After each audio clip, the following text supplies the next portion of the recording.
Good morning, dear students. Today we are going to start our next chapter, chapter number 8, that is transportation in plants and animals. बेटा इस chapter में ये बताया जाएगा कि किस तरीके से जो हम खाना खाते हैं या plants water and mineral absorb करते हैं वे एक जगह से दूसरी जगह ट्रांसपोर्ट कैसे होता है, वो कैसे जाता है. अब what is transportation? The process of movement of substances from one location to another in an organism is known as transportation. एक सब्सटेंस का एक जगह से दूसरी जगह जाना क्या कहलाता है? ट्रांसपोर्टेशन. अब ट्रांसपोर्टेशन यूनिसेलुलर ऑर्गेनिजम्स के अंदर एक सिंपल प्रोसेस डिफ्यूजन से और ऑस्मोसिस से होता है, लेकिन मल्टीसेलुलर ऑर्गेनिजम्स के अंदर different parts of the body perform different functions. हमारी बॉडी के अलग अलग हिस्से अलग अलग काम करते हैं. They are connected to each other. वो एक दूसरे के साथ कनेक्ट होते हैं. जैसे आपका स्टमक है वो इंटेस्टाइन के साथ कनेक्टेड है, तो अलग अलग ऑर्गन्स जो है ना आपके अलग अलग जगह से एक दूसरे के साथ कनेक्टेड हैं. ऐसे ही हम जो खाना खाते हैं, फिर जो वेस्ट मटेरियल होता है हमारा किडनी में चला जाता है कुछ, वो वाटर के थ्रू, तो लेकिन जाता ये ब्लड के थ्रू है. तो यूरिन के थ्रू वो वेस्ट मटेरियल हमारी बॉडी से एलिमिनेट हो जाता है. एलिमिनेट मीन्स बाहर निकल जाता है. Simple process like diffusion and osmosis ये दोनों सफिशिएंट नहीं है हमारी बॉडी में ट्रांसपोर्टेशन के लिए. ये दोनों सफिशिएंट नहीं है. मतलब अगर आप दूसरे ऑर्गेनिजम्स मिलोगे जो मल्टी सेलुलर होते हैं, उनमें भी ये प्रोसेस सफिशिएंट नहीं है. तो और भी प्रोसेस होते हैं जो आपस में ऑर्गन्स को कनेक्ट करते हैं और उससे हमारी बॉडी के अंदर ट्रांसपोर्टेशन होता है. प्लांट्स के अंदर water and minerals from the soil are taken up by the roots.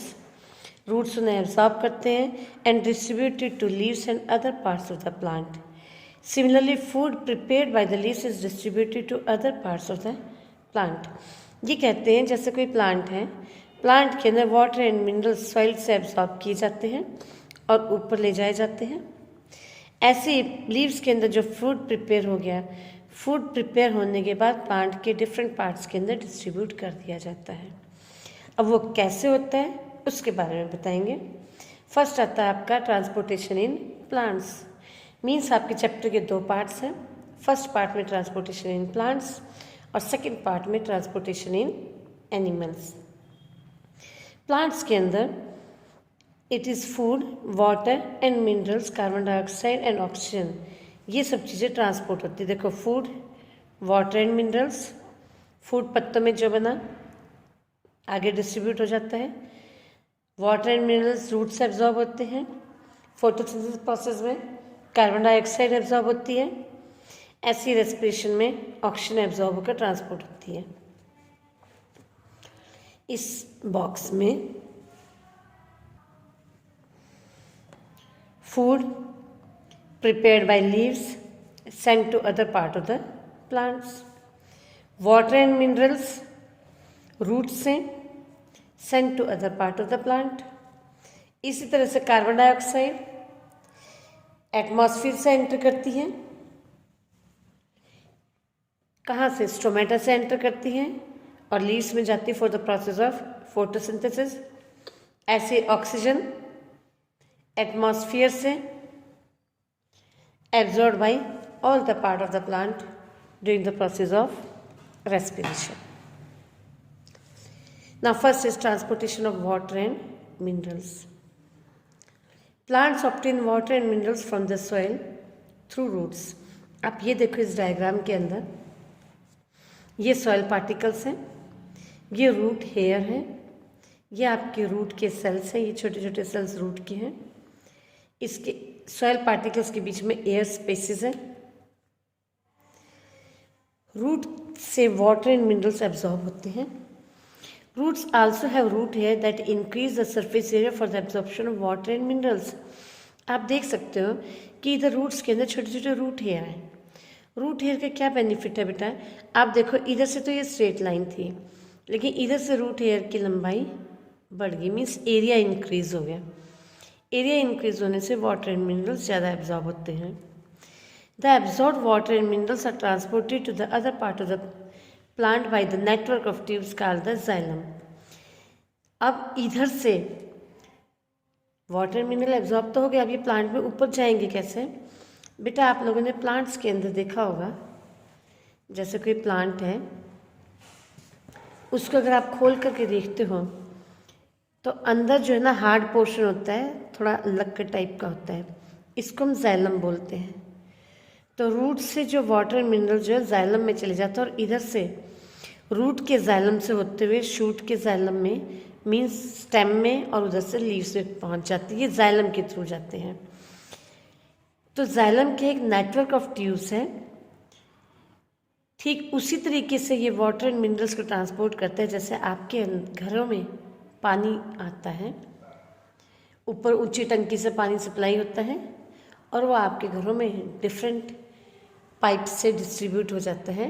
तो इसी तरह से प्लांट्स के अंदर भी रूट से होता हुआ, ऐसे जाइलम से होता हुआ वाटर एंड मिनरल्स ऊपर जाते हैं, स्टेम के जाइलम और लीव्स के जाइलम से होते हुए लीफ तक पहुंच जाते हैं। One more is phloem. Phloem is a separate network of tube.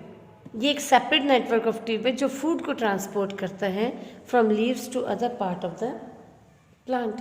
अब जैसे लीव्स के अंदर बेटा खाना बन गया, सपोज ये लीव्स है, इसमें खाना बन गया, तो इधर से क्या होता है, ये ऐसे ही जो बाहर वाला हिस्सा होता है ना आपका ग्रीन पार्ट जो होता है स्टेम का, तो उसमें से ऐसे ट्रांसपोर्ट होता है डाउनवर्ड डायरेक्शन में भी और अपवर्ड डायरेक्शन में भी। तो आपको ये पता होना चाहिए प्लांट्स के स्टेम के अंदर या कहीं पर भी आप देखोगे सेंटर वाले हिस्से में जाइलम होता है और बाहर वाले हिस्से में फ्लोएम होता है, जिससे कि फूड ट्रांसपोर्ट होता है। Now come to the page 117। Xylem and phloem thus makes up the conducting tissue. इनको कंडक्टिंग टिश्यू भी कहते हैं क्योंकि ये आपकी बुक में देखो जाइलम में अपवर्ड दिखाया गया है और फ्लोएम में अपवर्ड भी है, डाउनवर्ड भी है। मीन्स जो फूड लीव्स के अंदर बनता है वो ऊपर भी जाता है और नीचे भी ट्रांसपोर्ट होके आता है। जाइलम और फ्लोएम दो कंडक्टिंग टिश्यू हैं। They are also called the vascular tissue as they are present in a special structure called the vascular bundles. तो इनको ये वस्कुलर बंडल में प्रेजेंट है, इसलिए इसको हम वस्कुलर टिश्यू भी कहते हैं। तो कंडक्टिंग टिश्यू दो हो गए आपके, number 1 is xylem and number 2 is phloem. Xylem transport water and minerals and phloem transport food. Here is an activity to show that water and minerals are absorbed from the soil by the roots. Here the stem is split into two parts. Here one part is dipped in water having the red ink while the other is dipped in the water having the blue ink. After 2-3 days, what you will observe that this white rose is having both the colors, that is red as well as blue. आप इसके पास दोनों ही colour देखोगे कि इसके पास दोनों colour absorb हो जाएंगे। हमने 2 बीकर के अंदर वाटर लेकर उसमें रेड और ब्लू इंक डाली थी, ठीक है। ऐसे फ्लावर की एक स्टेम ले ली थी, फ्लावर उसके साथ अटैच था। कुछ दिन के बाद आप देखोगे हाफ फ्लावर ब्लू हो जाएगा और हाफ फ्लावर रेड हो जाएगा।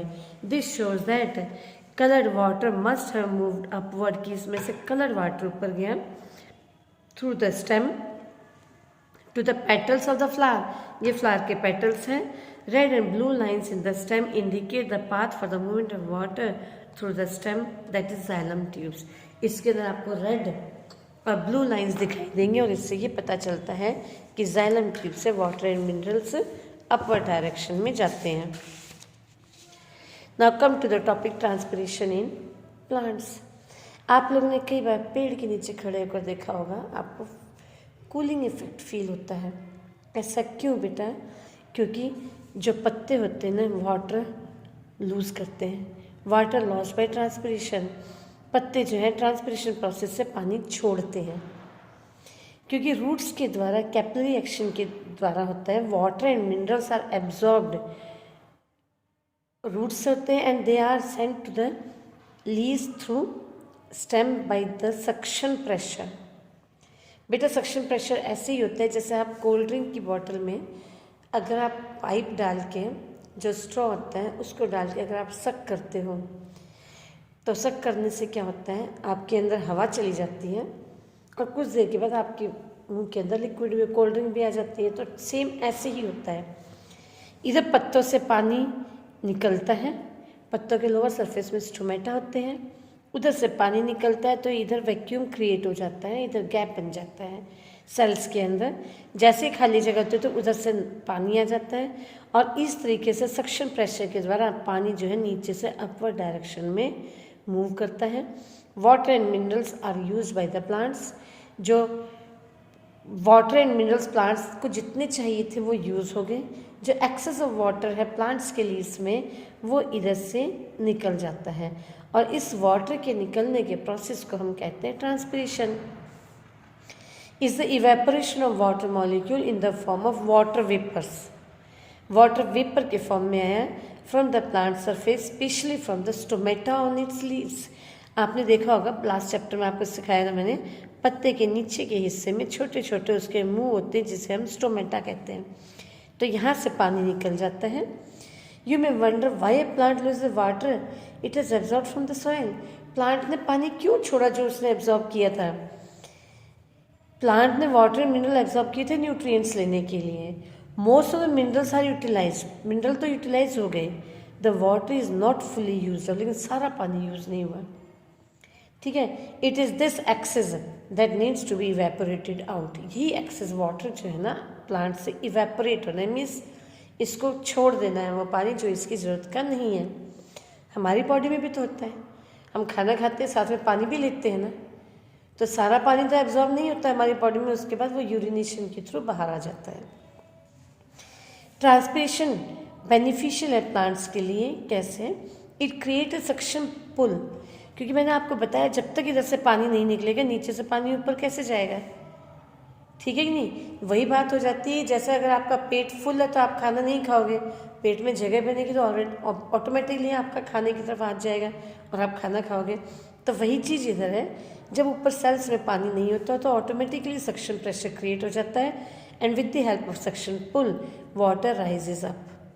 ठीक है, और इसी प्रोसेस से टॉल ट्रीज के अंदर भी वाटर राइज होता है। It also help to lower the plants body temperature in summer. गर्मी के मौसम में ये प्लांट बॉडी को कूल करता है। It may be called as necessary evil. ये प्लांट के लिए बहुत जरूरी है। मीन्स ट्रांसपिरेशन प्रोसेस प्लांट के लिए बहुत जरूरी है। जैसे आपकी बॉडी से गर्मियों में पसीना निकलता है तो आपको कूलिंग इफेक्ट फील होता है, तो इसी तरीके से प्लांट्स में भी जब वो ट्रांसपिरेशन प्रोसेस से पानी निकलता है तो उनकी बॉडी कूल डाउन हो जाती है। Do you know a single maize plant loses 245 litres of water throughout transpiration in one growing season. Means एक ग्रोइंग सीजन में आप सोच सकते हो कितने लीटर पानी एक मेज प्लांट रिलीज कर रहा है। तो ये सोचो कितना एब्जॉर्ब होता है। So this was all about transportation in plants.